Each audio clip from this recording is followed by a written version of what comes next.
Bonsoir. Alors, je suis François Yabakan, je suis un des médecins psychiatres de l'hôpital. J'ai été invité à modérer cette session. Je vous présente Monsieur Raphaël Carré et Samuel Porto. Donc, je crois comprendre qu'ils ont déjà beaucoup travaillé ensemble sur cette question et sur les questions de recherche. Donc, c'est la notion de contention. Alors, le point de vue des soignants, des soignés et le point de vue des soignants. Donc, de ce que nous savons tous, c'est que ça reste un sujet. On a dans notre pratique hospitalière des rencontres soignants-soignés et souvent la parole des soignés est quand même requise dans notre démarche globale de soins. Ce serait pour moi très intéressant d'entendre ce que vont dire nos deux conférenciers sur leur approche soignant-soigné en matière de contention, tant ce sujet est clivant dans notre pratique quotidienne. Donc, sans plus tarder, je vais leur passer la parole et vous souhaiter une bonne écoute. Donc, bonjour à tous, merci de cette invitation et de cette présentation. Nous allons présenter notre travail respectivement donc, pour Raphaël sur le vécu des patients et le mien sur le vécu des soignants autour de la contention mécanique. Je précise bien la contention mécanique et pas manuelle dans le sens où on s'est intéressé à cette pratique qui est d'attacher un patient avec des moyens, des fixations sur un brancard, un lit. Voilà. Et on fait la distinction avec la contention manuelle qui peut être mise en place ponctuellement ou de manière un peu plus longue dans d'autres situations comme la distribution en traitement ou pour mettre en place une contention mécanique. Donc, pour illustrer la problématique, donc on sait que c'est une pratique assez clivante, qui est assez ancienne aussi, qui a été pratiquée déjà dès l'Antiquité et réutilisée à différentes périodes. D'un point de vue, on s'est intéressé éthique et légal pour illustrer un peu notre problématique. Le terme de contention n'apparaît très peu dans les données législatives. En France en particulier, c'est assez tardif. Et la problématique autour de la contention et de tout ce que peut impliquer ce geste est d'abord venue finalement plutôt de débats internationaux et de différents intervenants et structures internationales avant finalement de progressivement apparaître dans le débat éthique et politique français. C'est pour ça qu'on voit que, par exemple, dans les premiers débats internationaux, c'était d'abord les Nations Unies en 1991 qui en ont discuté, le Conseil de l'Europe, le Comité européen pour la prévention de la torture en 2010. En France, la contention a été mise devant les débats par le député Denis Robillard en 2013, qui a alerté sur la recrudescence de cette pratique. Il y a eu aussi la collective des 39 qui a fait un appel et le contrôleur général des lieux de privation de liberté qui, en 2014 et ainsi que dans son rapport de 2016, alertait aussi sur la recrudescence et la non-observation de cette pratique. Plus récemment, il y a eu donc l'article de loi de modernisation du système de santé en 2016 qui fixait pour la première fois le terme de contention dans le débat public et qui mettait bien en place déjà que c'était non pas un soin, mais un acte de sécurité qui devait être utilisé en dernier recours. Je ne fais que citer les quelques points de la loi qui est quand même assez dense, où il y a énormément à en dire déjà, qui a été appuyé ensuite par une recommandation HAS qui précisait cette modalité, et plus récemment l'article 84 en 2020 qui vient justement appuyer les recommandations HAS et le fait de leur respect. Dans la problématique aussi, au niveau de la recherche, on retrouve très peu d'études sur le vécu que peuvent avoir aussi bien les patients que les soignants. Au niveau des vécus des patients, on retrouve essentiellement une revue de la littérature donc de Strout en 2010, c'était une revue de littérature internationale, qui montre justement les vécus des patients. En France, on a très peu d'études jusqu'à l'étude donc de Raphaël. Et depuis, on n'a pas eu aussi assez peu d'études finalement sur le vécu des patients. D'un point de vue soignant, en France, on a une étude en 2010 de Thomas qui s'est intéressé aux représentations générales de la contention et donc toutes les thématiques comme de la violence ou la sécurité qui pouvaient être associées à la représentation de la contention. Et en 2013, donc, Guy Warch et son équipe marseillaise qui s'intéressaient cette fois au vécu des soignants et à essayer d'inclure aussi les perspectives éthiques. C'était ces études, entre guillemets, qui ont été un peu dans les prémices et qui ont permis d'amorcer aussi notre réflexion. Dans ce cadre-là, sur la région Occitanie, Midi-Pyrénées, mais nouvellement Occitanie, il y a eu la création en 2015 d'une fédération de recherche qui regroupait plusieurs établissements de la région, donc Occitanie, et qui a permis finalement de donner un petit coup de boost et qui a permis aussi d'avoir accès à beaucoup d'établissements sur lesquels on a pu travailler avec eux sur justement le vécu de la contention et qui ont permis aussi une étude quantitative. La contention psychiatrique était à ce titre une des premiers enjeux de la FEREPSI. Ça a été leur premier sujet de recherche en s'appuyant sur le travail de recherche qu'avait fait Raphaël Carré et la revue de la littérature qu'il avait pu faire. Donc voilà. C'était donc, on a fait un partenariat aussi avec l'Institut de mathématiques pour présenter l'étude quantitative. L'idée en fait du travail de recherche à la FEREPSI sur la contention, c'était d'articuler trois types de méthodologies, trois types d'études pour pouvoir interpréter les résultats entre les études. L'idée, alors effectivement, la première étude qui a été faite, ça a été ma thèse que j'avais fait en 2014 sur le vécu des patients. Ensuite, il y a eu la FEREPSI qui a choisi la contention comme premier sujet de recherche. Et on a eu l'idée de faire deux autres études. Une étude qualitative, qui est la thèse de Samuel sur le vécu des soignants, et puis une étude quantitative, qui est la thèse d'Adeline Cléné, qui ne veut pas être avec nous aujourd'hui. Et l'idée, c'était de pouvoir articuler plusieurs méthodologies, plusieurs études, pour pouvoir mieux interpréter les résultats et mieux préciser les contextes. Donc, pour peut-être préciser, pour ceux qui ne connaissent pas bien l'approche qualitative, c'est vraiment une approche à différencier de l'approche quantitative. L'idée, ce n'est pas de dire s'il y en a une qui est mieux que l'autre ou pas.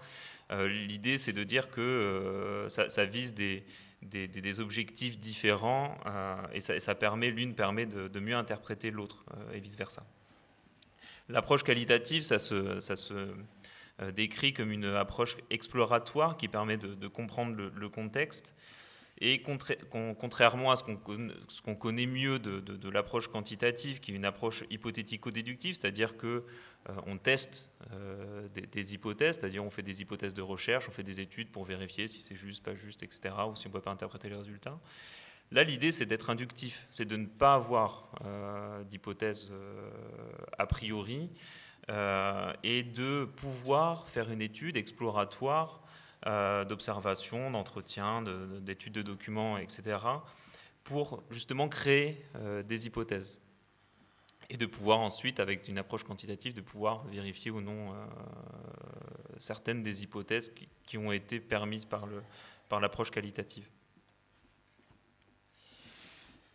Donc l'idée, comme je vous ai dit, c'était d'articuler ces trois études différentes, le vécu des soignants, le vécu des patients, et puis l'étude épidémiologique qu'a fait Adeline Cléné. Alors aujourd'hui, on va beaucoup plus porter notre présentation sur les vécus, parce que là, c'est ce qui nous intéresse là aujourd'hui, mais je vais quand même un petit peu vous parler de l'étude épidémiologique, parce qu'elle vient un petit peu préciser le contexte de nos études qualitatives.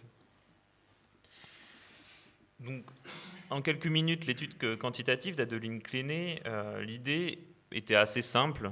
C'était sur une année de calculer l'incidence d'utilisation de la contention mécanique dans un milieu hospitalier de psychiatrie. C'était de qualifier le pourcentage de patients admis qui étaient exposés. En gros, sur un an, on avait plein d'établissements psychiatriques qui participaient à la recherche. Et sur un an, on a, de manière exhaustive, essayé de voir combien de patients étaient exposés à la contention, sur tous les patients qui étaient admis sur ces établissements en psychiatrie. Et ensuite, d'étudier leurs caractéristiques sociodémographiques, cliniques, environnementales, etc. C'est ce que je vous ai dit. Donc effectivement, il y a beaucoup d'hôpitaux psychiatriques qui ont participé à cette recherche-là en Occitanie. Donc ça concernait 11 établissements de santé mentale, très différents, c'est-à-dire il y avait un CHU, le CHU de Toulouse, il y avait des CHS, il y avait des hôpitaux généraux, il y avait des cliniques, etc. Donc ça représentait un panel d'établissements qui pouvaient accueillir des patients en intra-hospitalier assez représentatif de la psychiatrie française. Donc les résultats qu'on retrouvait sur un an, donc il faut lire ces pourcentages comme un certain nombre de patients qui sont admis en psychiatrie, admettons 100 patients, combien sont exposés à la contention pendant tout leur séjour en psychiatrie. Donc le résultat global qu'on retrouvait, c'était 2,5%. Donc on voit que c'est pas un résultat anecdotique. 2,5%, c'est-à-dire que pour 100 patients qui ont été admis sur tous ces hôpitaux psychiatriques, 2,5 ont été exposés à la contention. Donc ça représentait en tout 506 événements de contention différents sur un an, avec plusieurs patients qui ont été exposés à la contention, donc ça faisait 336 patients différents. On a cherché un petit peu de savoir s'il y avait des différences entre les types de services, des services de long cours, des services de crise, si c'était des UMD, parce qu'il y avait un UMD qui participait à l'étude, si c'était une UHSA, un service d'hospitalisation pour patients détenus, s'il y avait des différences entre ces différents services. On n'a pas retrouvé, ça ne veut pas dire qu'il n'y en a pas, mais peut-être notre échantillon n'était pas assez gros. La seule qu'on a retrouvée, qui était très significative et puis qui était en accord avec les données internationales, c'est que les urgences, les services d'urgence psychiatrique étaient beaucoup plus exposés pour les patients à la contention que tous les autres services. Ce qu'on retrouvait aussi, et ça ce sont des données qui sont en accord avec les données internationales, c'est que majoritairement c'est des hommes, plutôt d'une tranche d'âge jeune, et qui sont hospitalisés sous contrainte, ça sans surprise. Ça aurait été un problème si on ne retrouvait pas de différence entre les hospitalisations libres et sous contrainte. Par contre, on n'a pas retrouvé de différence significative entre les types d'hospitalisation sous contrainte, SDT, SDRE, périéliminant. Il n'y avait pas de différence significative entre les patients. Ils étaient exposés plus ou moins. Les patients qui étaient plus exposés à la contention au niveau de leurs troubles cliniques étaient d'abord les troubles psychotiques, schizophrénie, etc., ce qui est aussi en accord avec les données internationales. Puis venaient les troubles bipolaires et les troubles de la personnalité, en tout cas pour ce qui était retrouvé dans les résultats significatifs. Ce qu'on retrouvait aussi dans les caractéristiques environnementales, c'était que les 3/4 du temps, c'était fait dans une chambre d'isolement, et que dans un quart du temps, ce n'était pas fait dans une chambre d'isolement, où là, on n'est effectivement pas du tout dans les recommandations HAS nouvelles ou anciennes sur des mesures de contention. Quand on regardait un petit peu s'il y avait des traitements médicamenteux sédatifs qui étaient associés, alors l'idée c'était pas qu'il y ait des traitements médicamenteux qui avaient déjà au long cours, mais de savoir s'il y avait en plus des médicaments sédatifs qui étaient associés pendant la mesure de contention, on retrouvait des chiffres qui étaient plutôt faibles, à peu près 85% de traitements qui étaient associés, donc 15% qui n'avaient pas de traitement qui était associé, et puis après en proportion plutôt égale intramusculaire et péros. Donc là je vais prendre un petit peu plus de temps pour vous parler de l'étude que j'ai menée sur le vécu des patients exposés à la contention mécanique. Donc ça concernait, donc là c'est vraiment une étude qualitative, pas quantitative, donc ça correspondait à un plus faible taux de patients. Donc j'avais fait des entretiens auprès de 29 patients qui avaient vécu une expérience de contention mécanique et étaient d'accord pour en parler. Et ce qui est intéressant pour la suite des résultats, c'était des patients qui étaient en phase de stabilisation clinique. Donc j'avais fait passer des questionnaires pour être sûr qu'ils étaient en stabilisation clinique. Donc ils n'étaient pas au moment de crise, au moment où je les ai interrogés sur leur expérience de contention. Ils pouvaient me parler d'une expérience de contention qui pouvait avoir eu lieu 2 semaines avant, comme 1 mois avant, comme 2 ans avant, comme 10 ans avant. Il n'y avait pas de critères de durée. Du moment qu'ils se souvenaient d'une expérience de contention et qu'ils voulaient m'en parler, ils étaient dans l'étude. Et l'idée était de faire des entretiens et de pouvoir ensuite enregistrer ces entretiens et analyser a posteriori les entretiens que j'avais réalisés. Là, c'est un peu le plan de ce que je vais vous présenter dans les résultats que j'ai triés de cette manière-là. Avant la contention, quelles sont les situations qui ont motivé les contentions, qu'est-ce qu'ils avaient à en dire les patients. Pendant la contention, comment ils se sont perçus eux-mêmes, comment ils ont perçu le monde, essentiellement comment ils ont perçu le monde soignant, comment ils sont perçus dans le temps, et puis après la contention, qu'est-ce qu'ils pouvaient proposer comme amélioration, comme alternative. Donc à chaque grande thématique là, que je vais vous présenter, j'ai associé des citations de patients, donc des vraies citations de patients des entretiens, qui étaient en rapport avec les thématiques. Donc essentiellement, dans les situations qui ont conduit à la contention, avant de faire l'étude, je pensais, j'avais peur, je craignais que les patients ils savent pas quoi m'en dire en fait des situations qui ont motivé la contention ou qui ne veuillent pas forcément m'en parler. Et j'étais assez étonné que finalement, pour la grande majorité d'entre eux, ils s'en souvenaient très bien et étaient tout à fait d'accord pour en parler. Et ce qu'on retrouve, c'était essentiellement des situations de refus de traitement, des situations où ils voulaient partir des urgences ou qui voulaient partir des services de l'hôpital. Essentiellement, en fait, des situations de rapport de force, en tout cas des situations d'enjeu de pouvoir entre le patient et le soignant. Je vais y revenir un peu là-dessus, sur cette question du pouvoir, de l'enjeu de pouvoir qu'il peut y avoir entre le patient et le soignant. Mais la situation caricaturale dans cette situation qui, à mon avis, vous parle si vous êtes soignant dans les services hospitaliers, c'est le passage où les patients prennent le traitement, où ce jour-là, le patient ne veut pas prendre le traitement, et puis quelque chose qui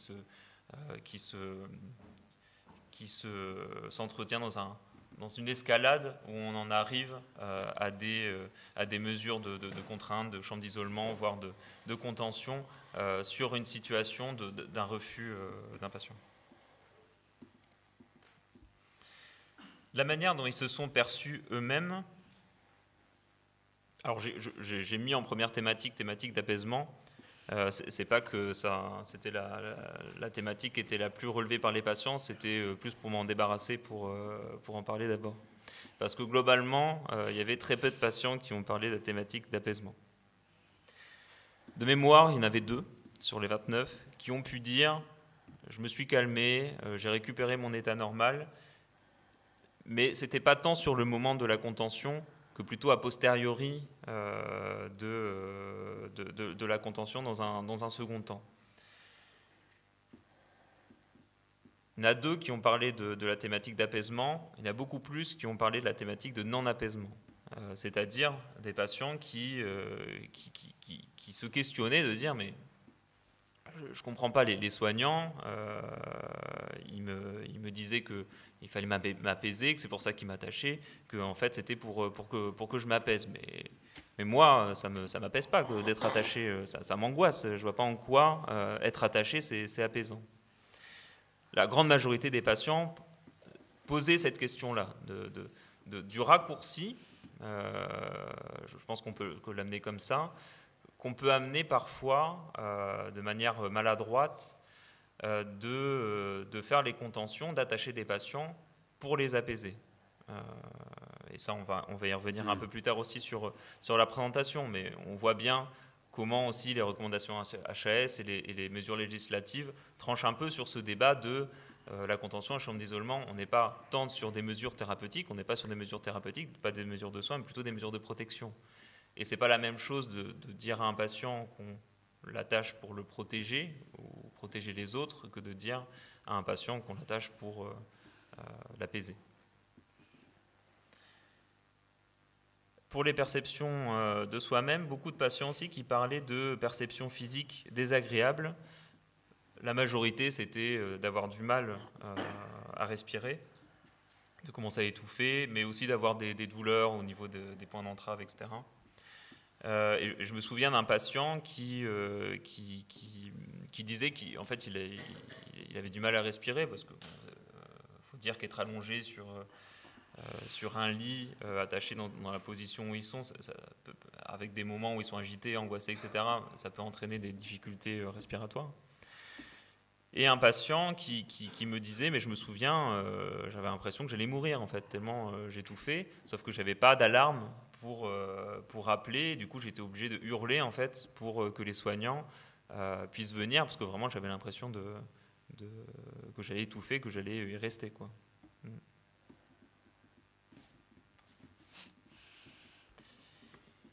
Ensuite, ce qui revenait beaucoup, même la thématique qui était dans la quasi-totalité des entretiens, était la thématique d'impuissance. Le fait de rien pouvoir faire, de ne pas pouvoir bouger, mais aussi de rien pouvoir faire du moindre geste que l'on peut faire dans la vie quotidienne, c'est-à-dire de ne pas pouvoir se moucher quand on a envie de se moucher, de ne pas pouvoir se couvrir quand on a froid, de ne pas pouvoir se gratter quand on se démange, et ça, c'était dans la quasi-totalité des entretiens, voire même c'était une des premières choses dont il parlait. Alors, je ne l'ai peut-être pas précisé dans la méthodologie. L'idée de la méthodologie là, c'était de faire des entretiens semi-directifs où les questions n'étaient pas orientées, c'est-à-dire qu'ils étaient libres. Moi, j'avais une grille d'entretien de questions très ouvertes que je posais, mais sur des choses vraiment pas orientées, c'est-à-dire comment ils se percevaient, comment ils percevaient les soignants, des choses comme ça. L'idée était de pas du tout orienter les questions des entretiens, c'est-à-dire jamais je leur ai demandé, mais est-ce que vous êtes senti impuissant pendant la convention? L'idée, c'était pas d'orienter les questions, c'était que eux puissent apporter ce qu'ils veulent de leur expérience de contention, parce qu'il est évident que si je demande à un patient s'il s'est senti triste pendant la contention, il y a 95% des gens qui vont me dire oui, alors que c'est pas forcément de cette manière-là qu'ils vont parler de leur expérience de contention. L'autre thématique qui revenait beaucoup, mais qui revient aussi à la thématique d'impuissance, était la thématique de perte d'autonomie. Le fait de ne pas pouvoir faire leurs besoins comme ils le voulaient, de ne pas pouvoir boire un verre d'eau s'ils avaient soif, etc.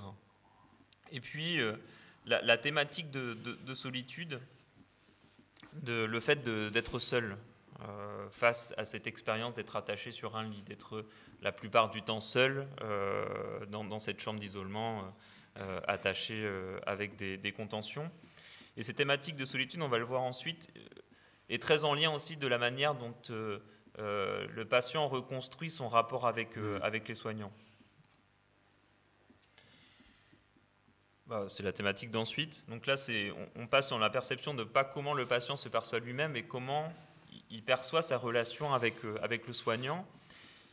Et vient la thématique d'abandon, qui est très en lien avec la thématique de solitude, parce que le patient ne dit pas seulement je me suis senti seul, je me suis senti isolé, mais c'est souvent rattaché avec une reconstruction de la relation qu'il a avec le soignant, qui est un sentiment d'avoir été délaissé ou d'avoir été rejeté par le soignant, à la fois dans l'acte de la contention, de la décision, de la pose de la contention, mais aussi dans l'après-contention et dans le fait d'être seul dans cette chambre d'isolement avec la contention.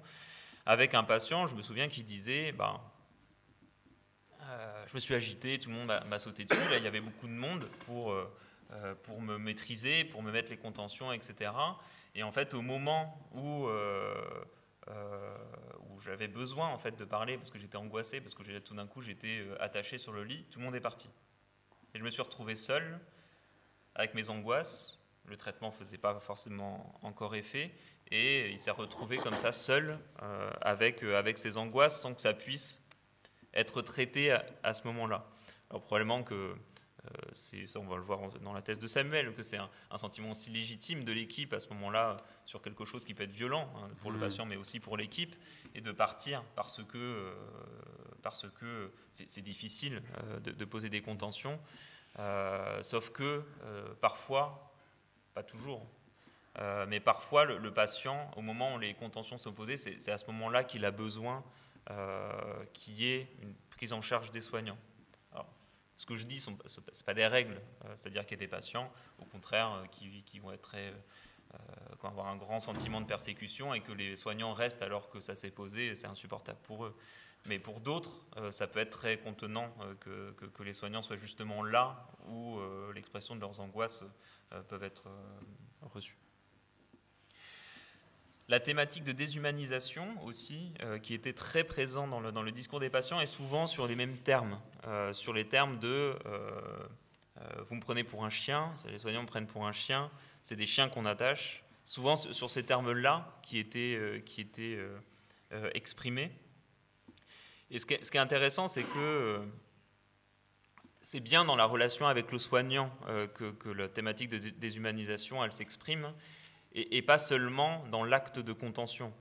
C'est-à-dire, les patients ne disent pas « je me suis senti pas humain, je me suis senti objet parce que j'étais attaché sur un lit », comme un patient qui pourrait dire « je suis immobilisé à cause d'un accident de la route, je suis immobilisé sur un lit, je me suis senti là plus du tout humain, je me suis senti là pas humain parce que j'étais immobilisé sur ce lit à cause de l'accident, à cause des pattes ». Non, là, les patients, ce qu'ils adressent dans ce sentiment de déshumanisation, ce n'est pas après la situation de la contention, mais bien envers les soignants.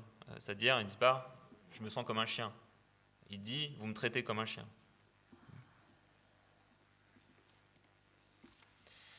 Ce qui était très présent aussi était la thématique de domination, c'est-à-dire comment les patients reconstruisent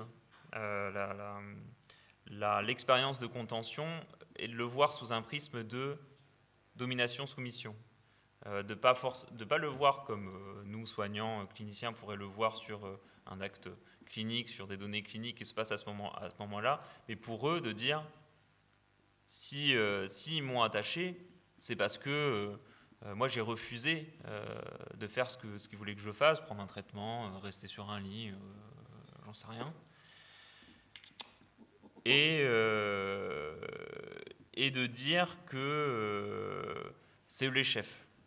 C'est eux qui veulent dominer la situation, c'est eux les chefs, donc c'est pour ça qu'ils m'ont attaché. C'est juste pour asseoir leur domination, pour dire le patient doit obéir aux soignants, et c'est tout. Et il y a beaucoup de patients qui le reconstruisent sur ce thème-là, l'expérience de la contention. Et j'insiste, parce que c'est important aussi sur les thématiques qui vont suivre, c'est des moments où ils sont stabilisés de leurs troubles. On n'est pas sur le moment de la crise. On est à un moment où ils sont stabilisés de leurs troubles. Et je trouve intéressant de voir comment ces thématiques restent, parfois pendant des années, sur des cicatrices qui restent avec la relation avec le soignant, et des choses souvent qui n'ont pas été parlées, d'expériences qui n'ont pas été parlées et qui ont donné libre cours à ces reconstructions de la part du patient. La thématique de punition, de sanction, qui était aussi très présente dans le discours des patients, à la fois on l'imagine bien dans la pose de la contention, c'est-à-dire que les patients viennent imaginer que ce qui s'est passé, c'était pour les sanctionner de quelque chose, de les punir de quelque chose, mais aussi tout au long du processus de contention sur notamment les passages des soignants, avec le sentiment pour les patients que le passage des soignants était conditionné selon leur comportement. C'est-à-dire que s'ils avaient un mauvais comportement, eh bien, les soignants passeraient moins, et qu'au lieu de passer toutes les demi-heures, ils passaient toutes les heures, toutes les 2 heures, selon leur comportement, et que finalement, ce qu'ils allaient faire pendant le processus de contention était possiblement sanctionnable. Et enfin, la thématique de violence des patients qui, de manière beaucoup plus radicale, pouvaient dire que si les contentions avaient été posées, c'était uniquement par violence des soignants, et qu'ils avaient même le sentiment que pendant l'acte de contention, les soignants prenaient plaisir à être violents, à s'acharner sur eux pendant la contention. Donc là, on voit bien la cicatrice persécutoire qui reste pendant longtemps de l'expérience de la contention. La perception du temps, c'était plutôt une faible proportion des patients. Avant de faire l'étude, j'imaginais que beaucoup de patients allaient parler du temps qui était très long, mais je pense que je craignais propre projection là sur l'étude. Et finalement, c'était que quelques patients et beaucoup de patients bipolaires qui étaient en phase maniaque en fait, qui se sont plaints d'un temps qui passait et qui était très très très très très long, surtout pour des patients, pour certains qui n'avaient pas de repère de temps, qui n'avaient pas d'horloge dans la chambre, et certains soignants qui pouvaient dire je reviendrai dans une demi-heure, dans une heure. Sauf qu'en fait, concrètement, les patients n'avaient aucun moyen de savoir qu'est-ce que représentait une demi-heure ou une heure, en plus d'être décompensés à ce moment-là et d'être allongés, d'être attachés. Ils n'avaient aucun moyen de savoir quel temps passait et du coup aucun moyen même de vérifier si dans une demi-heure le soignant est effectivement passé ou pas. Beaucoup de patients avaient beaucoup d'idées sur des suggestions d'amélioration de processus de contention. Et notamment, la première chose qui venait, c'est la question alors que moi j'ai retranscrit comme continuité du lien relationnel, mais que eux disaient sur beaucoup plus de fréquence de passage des soignants. Et on voit dans cette demande, mais c'est dans la quasi-totalité des entretiens, c'est souvent la première chose qu'ils demandaient quand je leur demandais des améliorations possibles de la contention, c'était ça. Et on voit bien l'ambivalence qu'a le patient dans son lien avec le soignant. Et ça, je vais y revenir ensuite sur à la fois cette cicatrice persécutoire dans le lien avec le soignant, et puis en même temps de demander à ce que le soignant passe le plus souvent possible. Ce qui réclamait aussi, c'était une délivrance d'informations sur le pourquoi de la contention. Et ce que j'ai entendu là-dedans, c'était pas tant des informations sur le moment de la contention, parce que ça, je pense qu'on en parle avec le patient quand on pose des contentions, quand il est sous contention, du pourquoi de la contention, mais à mon avis, c'est un moment où il n'est pas accessible en fait. Alors c'est important hein, de l'informer à tous les moments, mais pas seulement au moment de la crise. Et je me souviens d'un patient comme ça qui avait eu l'expérience de contention 2 à 3 ans avant qu'on fasse l'entretien. Il me parle de son expérience de contention, etc. Et puis à la fin de l'entretien, il me dit, mais en fait, c'est la première fois que j'en parle à quelqu'un. Donc à la fois, c'était pas seulement un soignant, parce qu'effectivement, je me présentais comme interne en psychiatrie à l'époque, etc.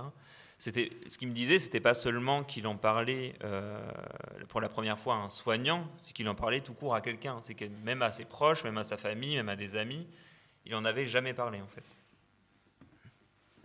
Et je crois qu'il y avait quelque chose qui était très présent à ce moment-là, pendant la recherche, de pouvoir parler de cette expérience, d'avoir le temps d'en parler de cette expérience, parce que ce patient m'en a parlé, mais à mon avis, ça concernait beaucoup de patients qui n'avaient pas pu avoir la place d'en parler de manière aussi détaillée de cette expérience-là.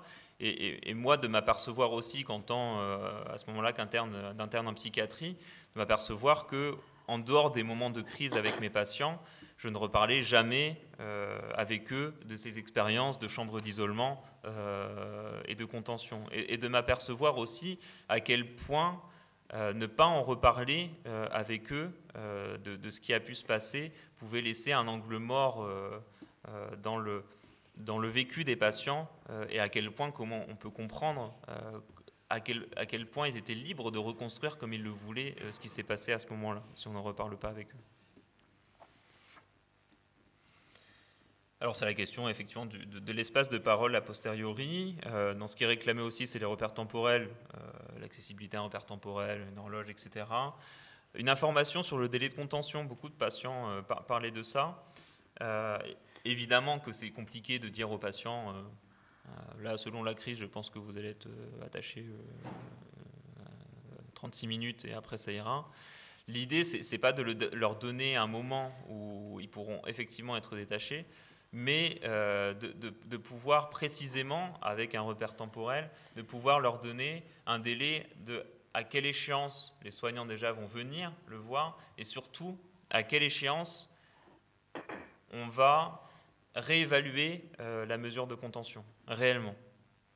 C'est-à-dire que souvent, dans ce qu'ils disaient les patients, c'est qu'ils avaient l'impression que c'était indéfini, la mesure de contention. Beaucoup déjà avaient du mal à comprendre, à saisir ce qui s'était passé réellement pour qu'ils soient attachés à ce moment-là.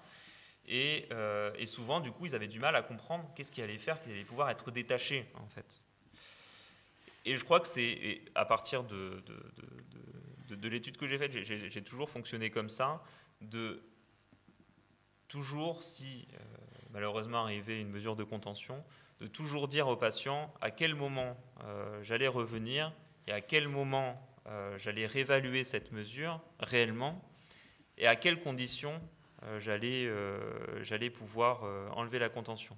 Donc de dire, dans 1 heure, je reviens sur vous voir, dans 1 heure je serai là, et dans 1 heure, je vous reposerai des questions, je verrai si vous avez pu vous poser, si le traitement ça a pu vous apaiser, si vous arrêtez de me cracher dessus ou quoi que ce soit. Et si à ce moment-là vous êtes calme et que tout ça c'est bon, sûr je vous détacherai. Et en tout cas j'ai beaucoup réduit les mesures de contention que je faisais en faisant de cette manière-là. Parce que très souvent les patients, ils ont l'impression que c'est du fake, quoi. On revient, mais en fait on ne va jamais l'enlever, quoi, la contention. Et du coup il n'y a pas d'enjeu et en fait il n'y a pas d'objectif d'être apaisé en fait à ce moment-là. Sur les suggestions d'alternatives, alors effectivement les patients posaient beaucoup de suggestions possibles. Alors il y a beaucoup de patients qui avaient été attachés sur des brancards aux urgences et des choses comme ça, d'où des alternatives de chambres fermées, de dire mais moi je comprends pas. Si on m'avait juste donné une chambre fermée, mais juste une chambre, jamais je me serais agité comme je le serais agité, il n'y aurait pas eu besoin de m'attacher. Voilà. Et tout le monde n'a pas été à ce moment-là eu des contentions en chambre d'isolement. Mais ce que je trouvais intéressant dans les alternatives qu'ils donnaient, c'est que souvent, ils disaient pas il fallait faire ça ou il fallait faire ça. Ce qu'ils disaient, c'était on aurait dû me donner le choix entre plusieurs choses. On aurait dû me laisser le choix entre aller dans cette chambre, ou alors être attaché, ou alors avoir tel traitement sédatif, ou alors faire ça. Et ce que j'entendais dans ce qu'ils disaient, et ça aussi je vais revenir un peu plus tard dans la discussion, c'était que ce qui était important à ce moment-là, c'était de se réapproprier un choix dans toute la contrainte qu'ils devaient subir dans leur hospitalisation, et qu'un choix faisait qu'on redescendait d'un cran dans la tension qu'ils pouvaient manifester. Donc moi je me suis intéressé à la suite de cette étude finalement à quel était le vécu des soignants et finalement quel était le vécu sur une situation qui a eu lieu dans les 6 mois. Donc l'idée c'était donc d'étudier le discours soignant par rapport à un épisode entre guillemets récent chez les infirmiers et les médecins. Le choix s'est porté sur ces 2 spécialités parce que ça nous semblait des spécialités qui étaient retrouvées dans les différents établissements auxquels on avait accès sur la FEREPSI. Et on a aussi limité en fait du nombre de personnes à interroger parce que du coup je devais interroger dans différents établissements, infirmiers, médecins. Si je devais rajouter d'autres spécialités, ça allait rajouter finalement beaucoup de thèmes et en fait on allait avoir un débordement un peu des différents thèmes à traiter et on aurait eu du mal à faire ressortir des thèmes précis. Ce qui peut arriver malheureusement sur les analyses thématiques quand elles sont trop nombreuses, qu'on a trop d'informations en fait à traiter, on remplit trop de cases, on déborde un peu finalement d'informations à donner.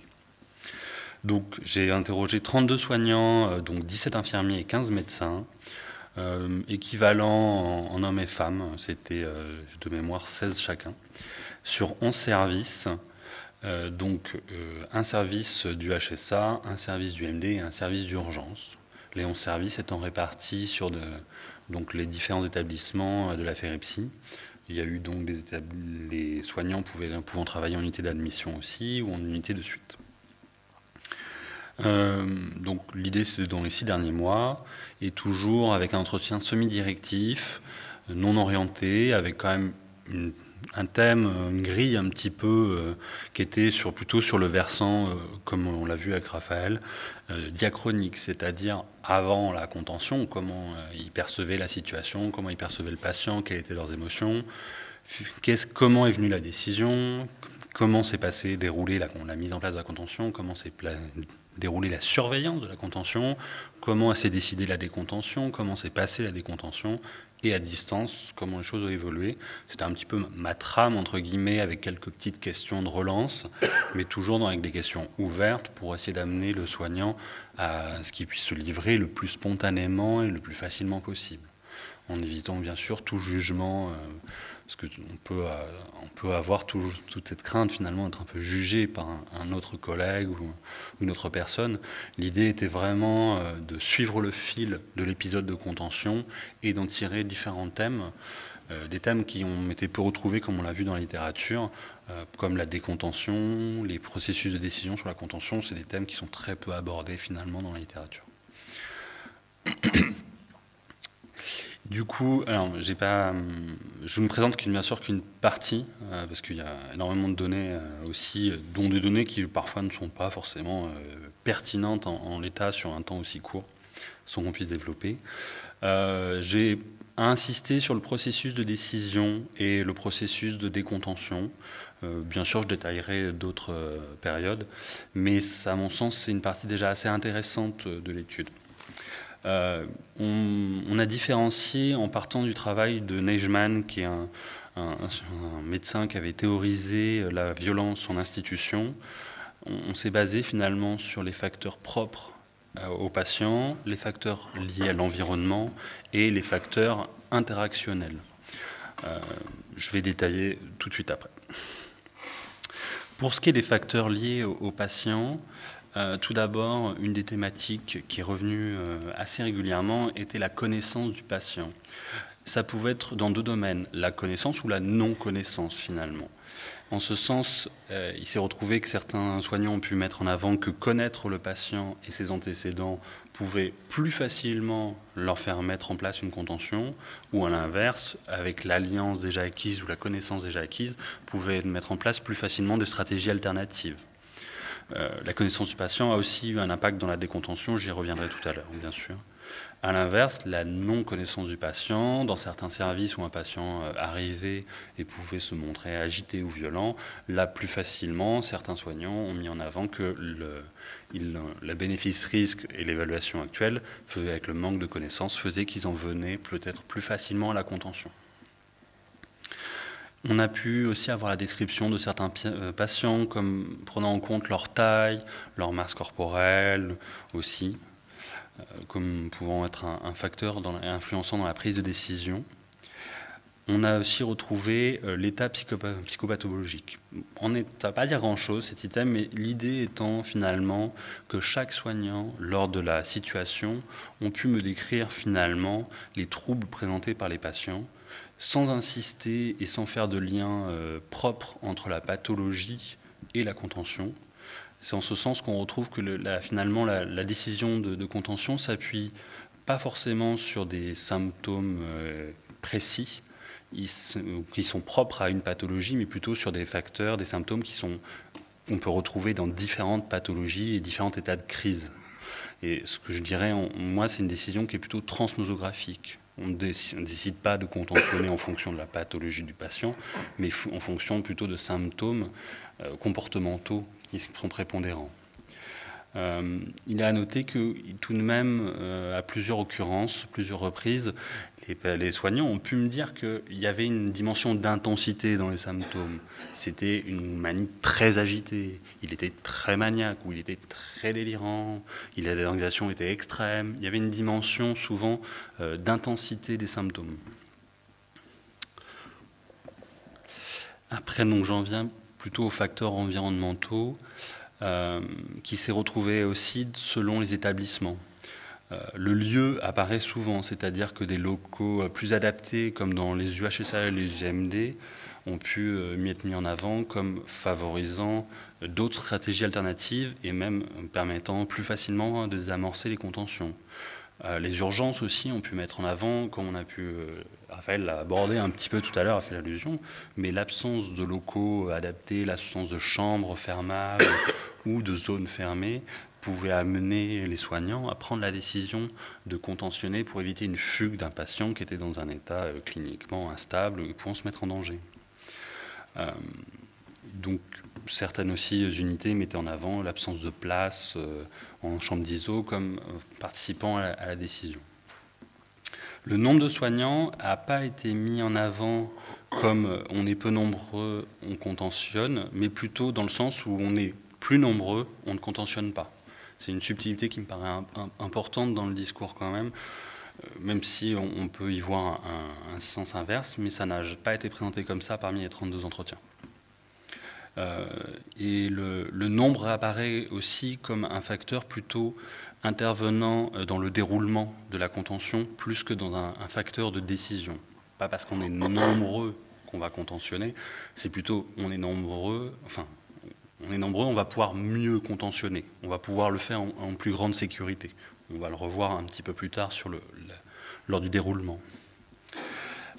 Certains ont pu mettre l'activité du service en avant, comme finalement, en lien finalement aussi avec le nombre de soignants, qui est finalement la disponibilité du soignant. Et c'est une thématique qui va se retrouver aussi dans les interactions, et comme on a pu le voir, qui était, je pense, prépondérant dans finalement le processus de contention, la relation entre le patient et le soignant joue un rôle majeur, c'est ce qui ressortira au fur et à mesure de l'étude, mais que finalement le manque de disponibilité pouvait participer aussi à ce que le patient s'agite plus facilement et donc devienne contentionné. Il n'y avait pas un lien direct qui était fait dans les occurrences, mais c'était plutôt le fait que l'équipe étant moins disponible, il pouvait moins bien rencontrer et s'occuper du patient à ce moment-là. Toujours dans l'activité du service, certains soignants ont pu mettre en avant que la contention pouvait être prise aussi différemment, par exemple les week-ends ou la nuit. Et ce qui, chose étonnante, ne se retrouve pas dans l'étude quantitative. On retrouve qu'en fait, beaucoup de contentions se passent plutôt la journée avec une équipe plutôt constituée. Et c'est intéressant que de se dire que peut-être, par contre, on est plus marqué par ces contentions-là. Bon, là, j'extrapole, c'est pas ce qui a été dit par les soignants, mais l'idée que finalement, en fait, beaucoup de contentions se passent la journée et pas la nuit, contrairement à ce que je pensais, est assez intéressante aussi à mettre en lumière. On en vient à un point qui, moi, me paraît essentiel, et en fait, c'est retrouvé tout au long de la contention, c'était finalement l'interaction entre le soignant et le patient, et qui ont souvent été mis en avant comme un facteur de déclenchement dans la décision. Tous les patients ont été décrits comme ayant eu des troubles du comportement, soit d'agressivité, soit de tension, soit d'agitation, soit de même rupture de contact, et qui est une notion assez intéressante et qui plusieurs fois m'a été mis en avant comme une prise de décision. On ne pouvait plus entrer en contact avec lui, on ne pouvait plus discuter. Il y a vraiment cette dimension on n'arrivait plus à l'atteindre finalement. Et souvent était mis en avant dans la perception, dans la prise de décision, et se retrouve aussi dans la décision finalement de décontention. On décontentionne parce qu'on a retrouvé le contact avec lui. Il y avait cette dimension de la relation et vraiment récurrente tout au long finalement de l'étude, de l'entretien semi-directif, on le retrouvait à plusieurs fois. Et ce qui est intéressant du coup de faire le lien avec ce que disent les patients, où eux ils sont en demande aussi de cette relation. Toujours dans les interactions, il était mis en avant que les propositions d'entretien, les propositions de négociation, de désescalade pouvaient être mis aussi en avant pour essayer de désamorcer et que l'échec de ces alternatives participaient aussi au processus décisionnel. Alors, lors de la mise sous contention, il y a des étapes que je ne vous développe pas, mais souvent, la plupart ont décrit que la contention était une décision plutôt collégiale, qui se prenait souvent en équipe, et le médecin pouvait avoir un rôle soit de venir valider la contention, soit pouvait être aussi un participant pouvant donner un avis extérieur, ou même valider aussi secondairement après la décision infirmière. Les infirmiers ont été mis plutôt en avant dans une dimension de présence au quotidien avec le patient et pouvant aussi souvent être à l'initiative de la demande de contention auprès du médecin. Lors de la mise sous contention, beaucoup ont décrit finalement un mécanisme très opératoire avec une dimension d'un petit peu de focalisation sur l'action en se détachant parfois du champ lexical émotionnel. Et finalement, c'était vraiment je fais à tel moment la contention, je fais les choses, je sais qu'il faut les faire en tel ordre. Il y avait cette dimension finalement de essayer de se concentrer sur la situation et de mettre de côté l'émotion et d'essayer d'être le plus efficace. C'était souvent quand même un vécu de peur et de violence qui a été retrouvé chez les soignants, en lien avec finalement le comportement du patient au préalable.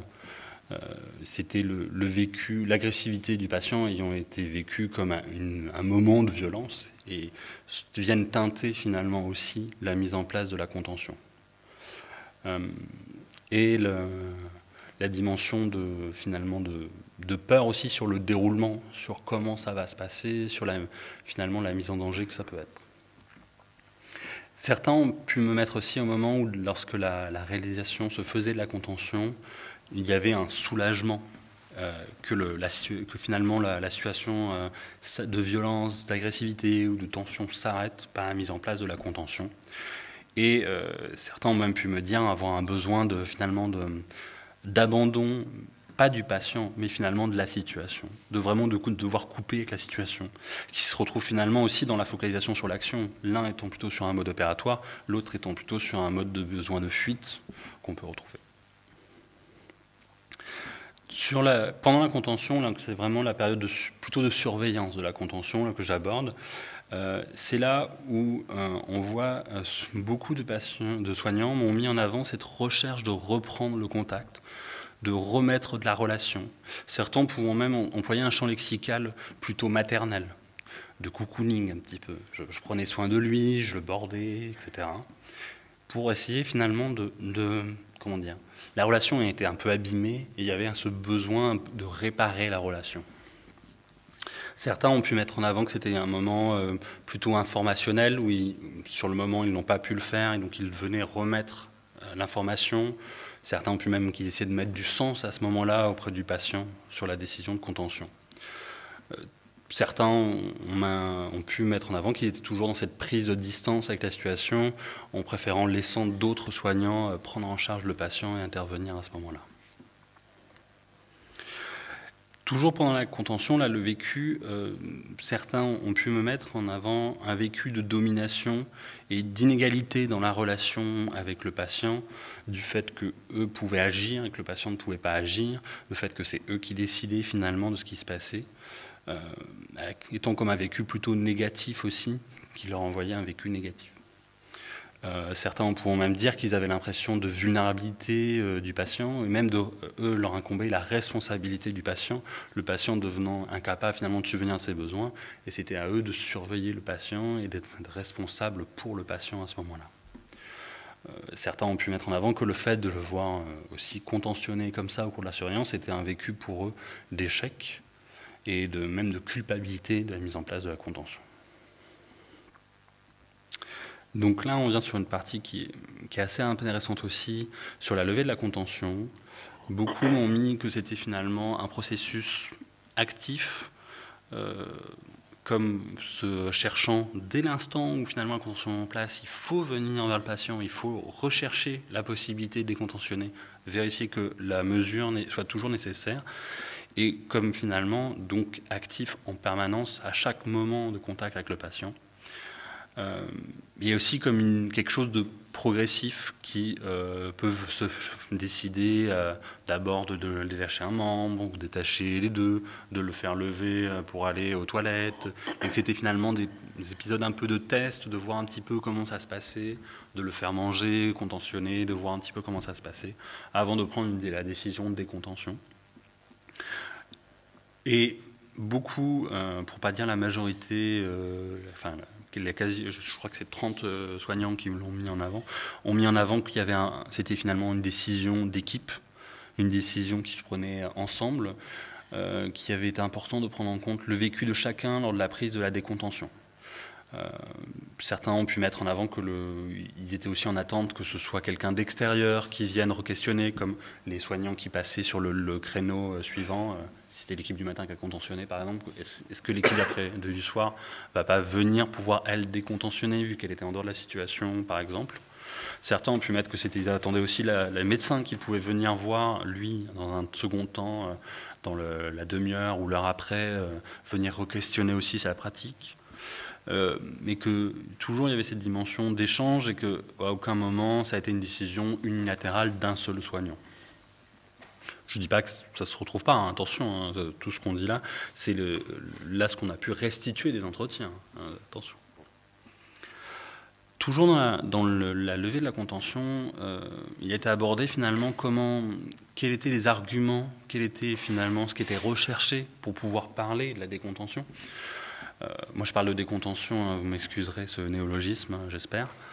Il y avait la dimension d'apaisement. Certains sont plutôt dans la recherche de l'apaisement du patient.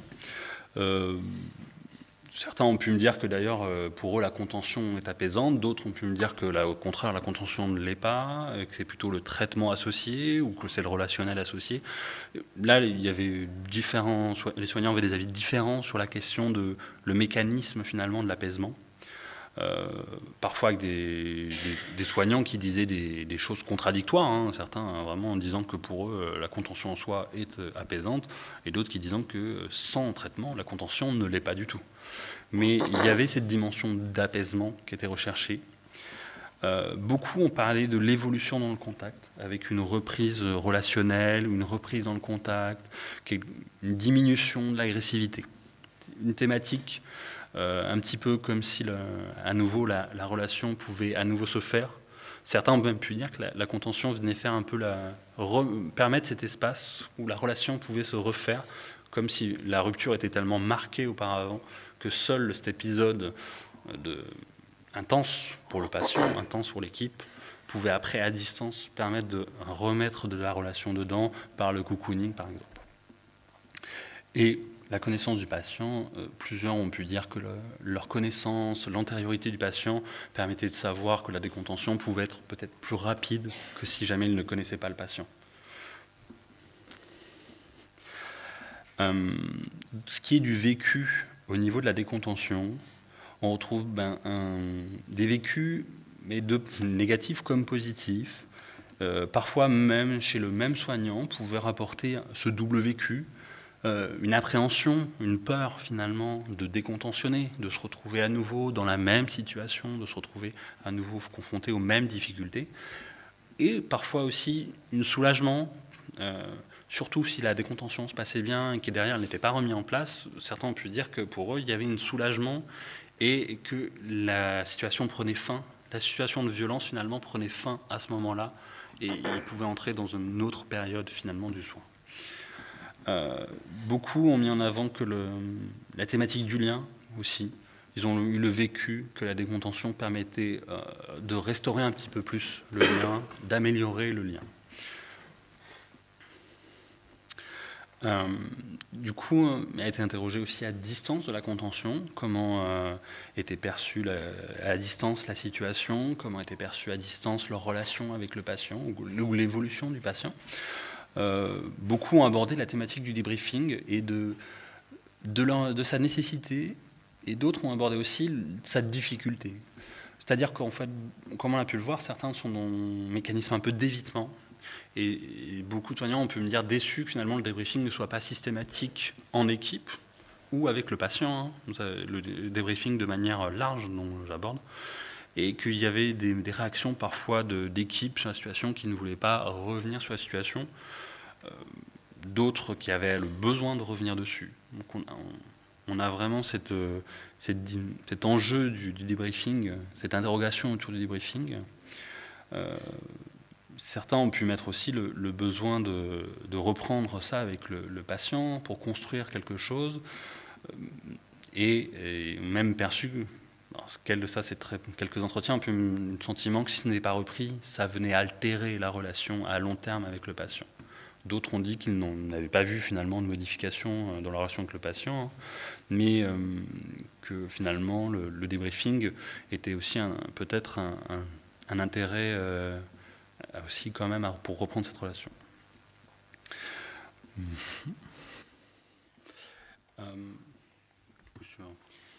Alors je vais discuter de quelques points de discussion, mais pas tous, parce que sinon je vais trop dépasser le temps, je pense. Hop, je passe celui-ci. Donc, je vais vous parler, en tout cas, d'un point de discussion sur la thématique d'impuissance et la thématique de dépendance. Je vous avais parlé de la question de l'enjeu de la contention, des situations qui avaient motivé la contention, sur la question d'un enjeu de pouvoir avec l'équipe soignante.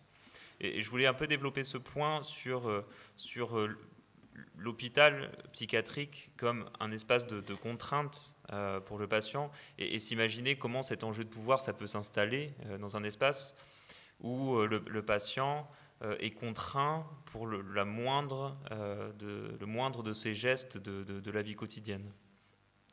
Le moindre de ses actes va demander un aval par l'équipe soignante, par l'équipe médicale, de savoir s'il peut sortir à la cafétéria, de sortir dans le parc, de mettre ses vêtements, d'avoir un briquet, de fumer une quantité de cigarettes, de manger à telle heure un repas, etc. Et s'imaginer que tout est sujet à contrainte pour le patient dans l'espace de l'hôpital psychiatrique, et que l'expression de son libre arbitre est extrêmement limitée, et parfois se réduit à tellement peu de choses que cette situation caricaturale de la prise du traitement, à l'heure de distribution des traitements, pour certains patients, ça va être leur dernier espace où ils peuvent dire non, de dire non, moi j'en veux pas là de ce traitement, de toute façon je ne suis pas malade, je ne vois pas pourquoi je prendrais ce traitement, et c'est parfois une des dernières possibilités pour eux d'exprimer leur libre arbitre et de refuser cette contrainte qu'on leur soumet. Et dans cette situation caricaturale, on va y avoir une escalade dans cet enjeu-là avec le soignant de la prise du traitement. On va dire, si, il faut prendre le traitement. Le patient va dire, non, et puis ça va être tendu, il va y avoir possiblement de l'agitation, possiblement une chambre d'isolement, voire dans l'extrême, la contention mécanique, qui est la position la plus radicale de l'impuissance et de l'absence de possibilité d'exprimer son libre arbitre.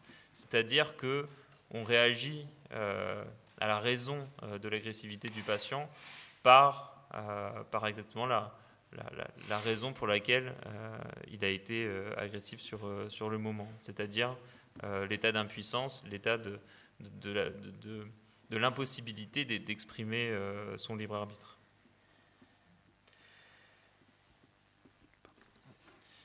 Non, en fait, je voulais rester là. Et effectivement, cet enjeu de pouvoir, là, avec le soignant, il se transforme en enjeu de dépendance. C'est-à-dire qu'une fois qu'il est dans un état de soumission extrême avec les contentions, l'enjeu entre le patient et le soignant, ça va être que le soignant puisse le voir régulièrement, parce que c'est le seul qui peut assouvir tous ses besoins élémentaires, là où il est complètement impuissant.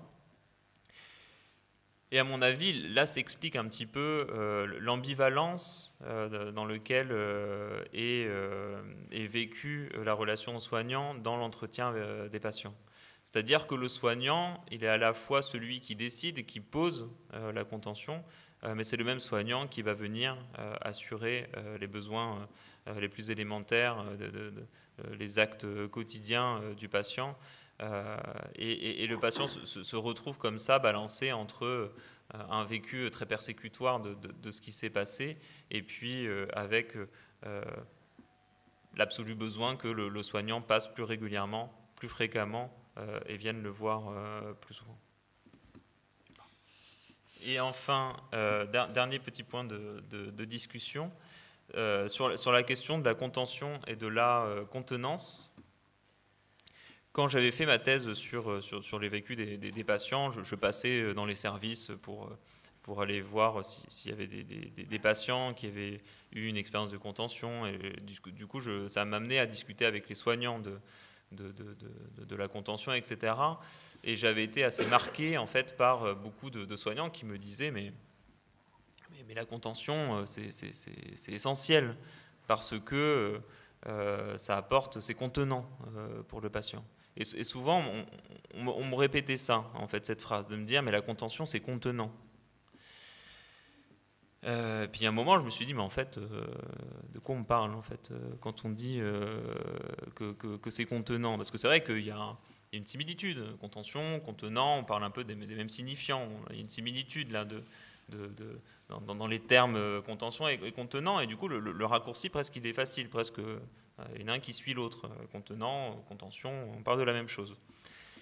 Je m'étais un peu renseigné avec une de mes chefs à l'époque qui était très porté dans